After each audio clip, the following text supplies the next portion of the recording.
Hello, I'm Congressman Adam Schiff, Chairman of the House Permanent Select Committee on Intelligence. It was almost exactly 4 years ago that we first began to see evidence that Russia was interfering in our democracy and seeking to influence our elections. It was shocking and at the time unprecedented. Directed by Vladimir Putin and the Kremlin, Russian intelligence officers hacked Democratic emails and dumped them on the web to assist the Trump campaign. In addition, Kremlin-backed trolls in St. Petersburg used social media to stoke racial division, spread misinformation, damage Hillary Clinton's campaign and our democracy. The lights were flashing red then, and they are flashing red now. The Russians are once again intent on interfering in our presidential election. They're likely to use some of the same tactics they used in 2016, but we must also be on guard for new efforts to influence the outcome this fall. U.S. persons, including elected officials, may be a target of a foreign interference campaign which seeks to launder or amplify disinformation to affect our public debate, discourse, and decision as to who should be the next president of the United States. Notwithstanding the growing evidence of this threat, what is President Trump doing to discourage these efforts to meddle in our democratic affairs?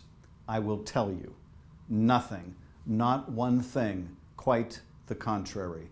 In the face of continued foreign interference, and with a president who refuses to do anything to stop it, how do we protect our democracy? How do we protect the bedrock principle of our constitutional compact that Americans decide American elections? Here's how. First, we deter foreign interference from any nation by exposing it and making it clear that there will be serious consequences for any who try to meddle. Second, we disrupt it by any means necessary. Third, we arm the American people with good information to help prevent the spread of lies and disinformation. And finally, we vote. We vote.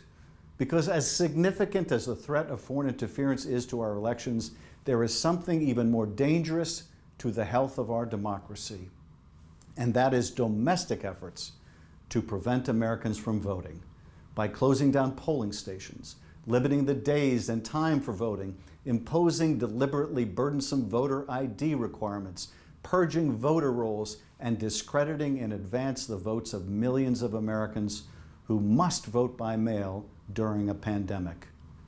For months now, President Trump has sought to undermine the votes of millions by casting doubt on a form of voting he uses himself, vote by mail.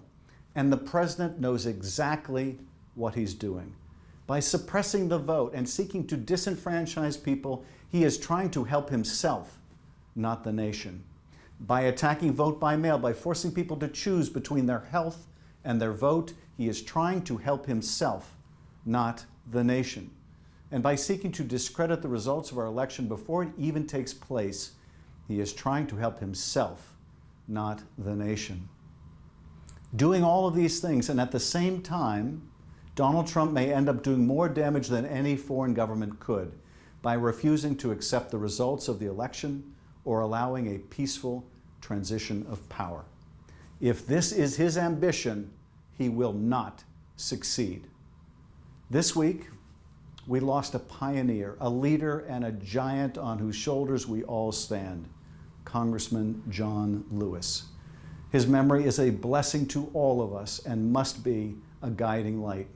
He was the conscience of the Congress, and more than that, he was my friend. And while we honor him with our words, we must also honor him with our action. By speaking up and speaking out, by fighting against voter suppression, by fighting for the right to vote for all Americans, and by casting that vote.